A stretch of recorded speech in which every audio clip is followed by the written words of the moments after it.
اور یہ آپ ہی اس کے سارے ذمہ دار ہوں گے۔ اس موقع پر میاں نواز شریف صاحب جو ویڈیو لنک پر لندن سے اس اجلاس میں موجود تھے، انہوں نے اپوزیشن کی قیادت کو بتایا کہ مجوزہ تحریک عدم اعتماد کے حوالے سے جو قائدین ہیں ان کو مکمل آگاہ رکھا جائے گا۔ اپوزیشن جماعتوں کی بھی یہ مشترکہ ذمہ داری ہے کہ جب تک تحریک عدم اعتماد کامیاب نہیں ہو جاتی اس وقت تک تمام معاملات کو کانفیڈینشیل اور سیگا راز میں رکھا جائے، اور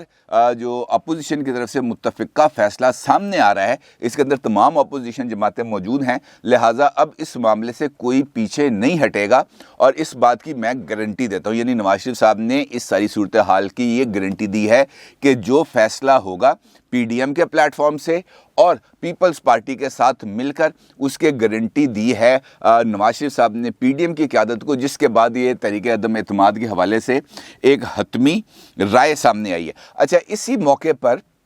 ایک اور بات بھی ہوئی، اور اس معاملے پر یہ کہا گیا کہ جناب یہ جو پیپلز پارٹی والا معاملہ ہے، اور چونکہ ہر ایک معاملہ اگر تحریک عدم اعتماد ناکام ہو جاتی ہے تو سب اس پر ایک دوسرے کے اوپر ذمہ داری ڈالیں گے، کیونکہ اگر نون لیگ نے یہ کہا تھا کہ ہمارے پاس 25 بندے موجود ہیں، پیپلز پارٹی والے یہ کہیں گے جہانگیر ترین گروپ ہمارے ساتھ موجود ہے، مولانا صاحب یہ کہیں گے کہ جناب مسلم لیگ کاف اور باپ پارٹی یا جی ڈی اے، مثال دے رہا ہوں، یہ ان کو میں لے کے آؤں گا، تو اگر کسی بھی کی کوئی ذمہ داری ناکامی ہو جاتی ہے، وہ اپنی ذمہ داریاں ادا نہیں کر سکتا، تو اپوزیشن اتحاد بحیثیت مجموعی کامیابی یا ناکامی کا کریڈٹ لے گا۔ ایسا نہیں ہوگا کہ کسی ایک جماعت کو سنگل آؤٹ کر دیا جائے گا کہ جناب یہ مسلم لیگ نون کی ناکامی ہے، باقی اپوزیشن پارٹیاں اس میں موجود نہیں ہیں، یا یہ صرف مسلم لیگ نون کی کامیابی ہے یا پیپلز پارٹی کی کامیابی ہے، باقی جماعتوں کا اس سے کوئی لینا دینا نہیں ہوگا۔ اصولی طور پر فتح یا شکست، کامیابی یا ناکامی، ان دونوں صورتوں میں جو ذمہ داری ہے وہ مشترکہ طور پر اٹھائی جائے گی اور اس کا مشترکہ اظہار بھی کیا جائے گا۔ اب یہ بھی طے پایا کہ اپوزیشن قیادت اور خاص طور پر شہباز شریف صاحب، مولانا فضل الرحمان صاحب، ان کی ایک ملاقات جلد متوقع ہے آصف علی زرداری صاحب سے، اور ممکنہ طور پر مولانا فضل الرحمان صاحب نے چودھری برادران اور آصف علی زرداری صاحب کے ساتھ براہ راست ملاقات کے لیے اپنا قیام لاہور میں بڑھایا ہے۔ اب دیکھنا یہ ہے کہ آصف علی زرداری صاحب چونکہ علیل ہیں اور ان کے لیے جو صحت کے مسائل تھے اور ڈاکٹرز بھی ان کے لیے بلوائے گئے ہیں کراچی سے، اب دیکھنا یہ ہے کہ وہ کس حد تک کتنی جلدی صحت یاب ہوتے ہیں اور یہ ملاقات طے پاتی ہے۔ البتہ کل کے اجلاس میں شہباز شریف صاحب نے اب یہ جو پی ڈی ایم کی قیادت ہے اس کو ان اراکین اسمبلی کے بارے میں بتایا جو حکومتی رویے سے نالاں ہو کر جو اپوزیشن اتحاد ہے اس کی حمایت کرنے پر تیار ہیں، اور اس کے لیے جو کچھ معاملات تھے انہوں نے اس حوالے سے بھی آگاہ کیا، اور اس کا جو فیصلہ ہے کہ یہ جو تحریک عدم اعتماد ہے کب تک پیش کی جائے گی، اس کے بارے میں یہ بھی فیصلہ کیا گیا کہ یہ جیسے ہی ہمارے اپوزیشن اور حکومتی اتحادی جماعتوں کے ساتھ رابطے مکمل ہو جائیں گے، فوری طور پر تحریک عدم اعتماد پیش کر دی جائے گی۔ اچھا، اب اس سینیریو میں مولانا صاحب نے رابطہ کیا پھر آج صبح آصف علی زرداری صاحب سے، اور آصف علی زرداری صاحب کی خیریت بھی دریافت کی، اور اس موقع پر ان کے کچھ گلے شکوے بھی ہوئے کہ پی ڈی ایم کے پرانے معاملات اور پھر ایک دوسرے کے خلاف تلخ بیان اور اس قسم کی چیزیں، لیکن آصف علی زرداری صاحب نے ان کو یہ کہا کہ جناب آپ پورے اعتماد کے ساتھ آگے بڑھیں، اپوزیشن جماعتیں اور پیپلز پارٹی ہر ایک معاملے پر آپ کے ساتھ ہے، آپ کی اس پوزیشن کے ساتھ ہم بھی پوزیشن لیے ہوئے کھڑے ہیں، نہ آپ پیچھے ہٹیں گے نہ ہم پیچھے ہٹیں گے، اور پورے اس معاملے میں اپوزیشن کا ساتھ دیا جائے گا۔ اس موقع پر مولانا فضل الرحمان کا یہ کہنا تھا کہ وہ خود بھی اور پی ڈی ایم کی طرف سے بنائی گئی کمیٹی بھی جلد حکومتی اتحادیوں کے ساتھ رابطہ کرے گی، اور یہ جو مل کر اب آگے بڑھا جائے گا اور اس معاملے سے کسی طور پر پیچھے نہیں ہٹا جائے گا۔ اب یہ جو معاملات ہیں یہ کچھ تھوڑے سے سیریس نوٹ پہ جاتے ہوئے نظر آ رہے ہیں، اور اس مرتبہ اس طرح لگ رہا ہے جیسے حکومت کے خلاف اس وقت اپوزیشن جماعتیں یکسو ہو چکی ہیں۔ اب اگر اپوزیشن جماعتیں یکسو ہیں تو یہ تو ممکن نہیں ہے کہ حکومت آرام سکون سے بیٹھی رہے، چین سے بیٹھی رہے، اور اپوزیشن سے یہ کہے کہ جناب آپ آئیں اور ہمیں گھر بھیجیں، ہم اس کو ویلکم کریں گے۔ ایسا تو نہیں ہے، دوسری طرف سے بھی کسی نہ کسی طریقے کی کوئی نہ کوئی کارروائی کا آغاز تو ہوگا ہی، اور اس کارروائی کا آغاز کر دیا گیا ہے، یعنی نواز شریف صاحب تیار ہو جائیں، اب ان کو وطن واپس آنا پڑے گا، اور وطن واپس آ کر حکومت کے مطابق ان کو احتساب کا اور جیل کا سامنا کرنا پڑے گا، جبکہ میری رائے اس سے تھوڑی سی مختلف ہے۔ میرا یہ خیال ہے کہ نواز شریف صاحب کو واقعتاً وطن واپس آنا پڑے گا، لیکن وطن واپس آ کر جو اپنا نامکمل ایجنڈا ہے اس کو مکمل کرنا پڑے گا۔ اب یہ جو نواز شریف صاحب کی صحت کے معاملات ہیں، ان کو لے کر جو ایک 9 رکنی بورڈ بنا تھا، اور اس بورڈ کے سامنے حکومت نے جو ڈاکٹر فیاض شال ہیں نواز شریف صاحب کا، جنہوں نے چیک اپ کیا تھا اور اپنی ایک رپورٹ بھیجی تھی، اپنی جو ایک اوپینین بھیجی تھی، اس کا جائزہ لیا گیا حکومت کی طرف سے بنائے گئے 9 رکنی میڈیکل بورڈ کی طرف سے۔ اچھا، اس میڈیکل بورڈ نے یہ جو ڈاکٹر فیاض شال ہیں، ان کی جو اوپینین ہے یا ان کی جو رپورٹ ہے، اس کو مسترد کر دیا، اور 9 رکنی بورڈ کا یہ کہنا ہے کہ نواز شریف صاحب کی بنیادی طور پر جو عارضہ قلب ہے، جو دل کی بیماری ہے،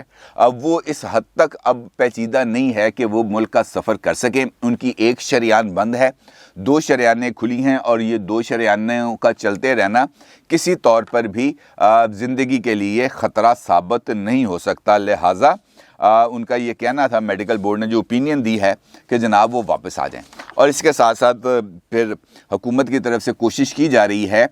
کہ یہ جو ہیں دونوں شریف برادران اور دیگر شریفان، ان کو جلد از جلد بھیجا جائے جیل۔ اچھا، مجھے یاد آیا اسی حوالے سے 2-3 دن پہلے ایک تقریب تھی، اور اس تقریب کے اندر کچھ اور شخصیات بھی موجود تھیں جن کا تعلق احتساب سے بھی ہے اور جن کا تعلق نیشنل سیکیورٹی سے ہے، یعنی دونوں اس قسم کی شخصیات موجود تھیں۔ عمران خان صاحب بھی وہاں پہ موجود تھے، اور اس قسم کی انفارمیشن ہے، خبر ہے کہ نواز شریف صاحب عمران خان صاحب نے جو دوسرا والا ہے نیشنل سیکیورٹی والے، جو اس ڈپارٹمنٹ سے یا اس ادارے سے تعلق رکھتے ہیں، ان سے یہ بات کی کہ یار احتساب جو ہے نا، یہ بالکل اکراس دی بورڈ ہونا چاہیے، غیر جانبدار ہونا چاہیے، اور خاص طور پر وہ تمام افراد جن کے خلاف ریفرنسز دائر ہیں یا جو جن کے خلاف کیسز چل رہے ہیں، ان کو جیل میں ہونا چاہیے۔ تو جس پر وہاں پر جو موجود افراد تھے، انہوں نے عمران خان صاحب کو جو جواب دیا، اس نے عمران خان کو ایک دم سکتے میں لا کے کھڑا کر دیا، کیونکہ ان کو اس قسم کی جواب کی توقع نہیں تھی۔ کیونکہ وہ جو لوگ وہاں پہ کھڑے تھے، انہوں نے سیدھا سامنے جو نیب اور ایف آئی اے کے دیگر حکام کھڑے تھے، ان کی طرف اشارہ کر دیا۔ انہوں نے کہا جناب، بندوں کے خلاف کیس بنانا، بندوں کی ضمانتوں کو منسوخ کرانا، ان کو جیل بھجوانا، ان کو سزائیں دلوانا، وہ اتھارٹی ہے نیب کے پاس، ایف آئی اے کے پاس، اور اس کے بعد جوڈیشری کے پاس۔ جو کیسز ہیں وہ عدالت کے اندر ہیں، تو عدالت میں ہی ان معاملات کو نیب اور ایف آئی اے کو وہاں پر اپنی اچھی پروسیکیوشن کرنی چاہیے، تاکہ جو چارج شیٹ ہے اس کے مطابق وہ ایویڈنس وہاں پہ پرووائڈ کر سکیں اور سزا دلوا سکیں۔ یعنی انہوں نے عمران خان صاحب کو یہ پیغام دیا کہ جناب اب یہ جیل جول میں ڈالنا، فون کرنا، واٹس ایپ کرنا، اس قسم کے کام نہیں ہیں، یہ جس کا جو کام ہے وہ اسی کو کرنا چاہیے۔ اور یہ that was shocking to Imran Khan صاحب کہ یار یہ کیسا مجھے جواب مل گیا، کیونکہ وہ تو پہلے ان کو جو بھی جاتے تھے، جو بھی ان کی طرف سے خواہش کا اظہار ہوتا تھا، تو اس وقت جو